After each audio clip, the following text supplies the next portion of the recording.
আজ পূর্ব বর্ধমান জেলার মন্তেশ্বর ব্লকের জামনা গ্রাম পঞ্চায়েতের অন্তর্গত জামনা কুলে বরণডালা গ্রামে আমাদের পাড়া আমাদের সমাধান ও দুয়ারে সরকার ক্যাম্প অনুষ্ঠিত করলেন। আজকের এই ক্যাম্পে পরিদর্শন করেন মন্তেশ্বর পঞ্চায়েত সমিতির সভাপতি আহমেদ হোসেন শেখ ও গ্রাম পঞ্চায়েতের প্রধান উপপ্রধান। ক্যাম্পগুলোর সাধারণ মানুষের ভিড় ছিল চোখে পড়ার মতো। ক্যাম্প পরিদর্শনের শেষে পঞ্চায়েত সমিতির সভাপতি আহমেদ হোসেন শেখ সাংবাদিকদের মুখোমুখি হয়ে কি জানালেন শুনুন। মন্তেশ্বর থেকে কল্যাণ মণ্ডলের রিপোর্ট, MBS নিউজ। আমাদের পাড়া আমাদের সমাধান এবং তার সাথে দুয়ারে সরকার কোথায় পরিদর্শন করতে? আজকে আমাদের জামনা পঞ্চায়েতের 3টে জায়গায় কুলে, বরণডালা এবং মঙ্গলপুর 3টে জায়গায় আমাদের 9টা বুথের ক্যাম্প হচ্ছে। এই যে আমাদের পাড়া আমাদের সমাধান,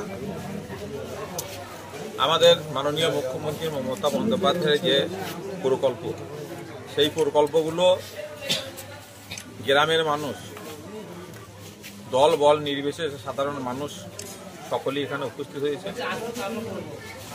গ্রামের মানুষের আশা ভরসা যেগুলো ছিল সবই পূরণ হতে চলেছে। কারণ এই গ্রামের যেগুলো ছোট ছোট রাস্তা ছিল, ড্রেন ছিল, কিছু পানীয় জলের সমস্যা ছিল, সেইগুলোকে আমাদের পাড়া আমাদের সমাধানের মাধ্যমে গ্রামের প্রচুর সংখ্যক মহিলা এবং এই 3টি বুথের সাধারণ মানুষ সকলে উপস্থিত ছিলেন। তারা যেভাবে স্কিমগুলো সাজিয়েছে সেই স্কিমের ভিত্তিতে আমাদের পর আমাদের সমাধান সম্পন্ন হয়েছে। এখন আপনারা দেখতে পাচ্ছেন এখনও মানুষের ভিড় আছে। আমাদের সদস্যরা এখানে আছে, প্রধান উপপ্রধানরা আছেন, গ্রামের সমস্ত মানুষ আছেন। তাদের দুয়ারে সরকারের যেভাবে এখনও মানুষের ভিড় আছে, সাধারণ মানুষ তারাও সহযোগিতা করছে। কি কি পরিষেবা নিয়ে এখানে হচ্ছে?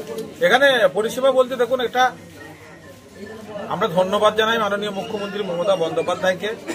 তিনি শুধু মিউনিসিপ্যালিটি নয়, কর্পোরেশন নয়, পৌরসভা নয়, যে গ্রামের প্রতি তিনার যে টান, তিনার যে নজর, গ্রামের মানুষের প্রতি তিনার যে সহানুভূতি, এটাকে আমরা কুর্নিশ জানাচ্ছি এবং আমরা ধন্যবাদ জানাচ্ছি। পরিযায়ী শ্রমিকদের কি বলবেন?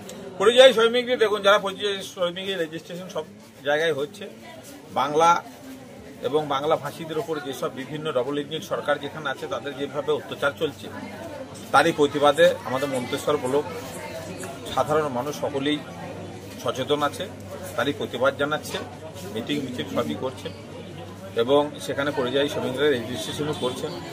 এবং যারা আমাদের মাননীয় মুখ্যমন্ত্রী বলেছেন যারা বাইরে আছেন, যাদের অসুবিধা হচ্ছে তারা ফিরে আসুন, আমরা তাদেরকে সকলেকে স্বাগত জানাচ্ছি।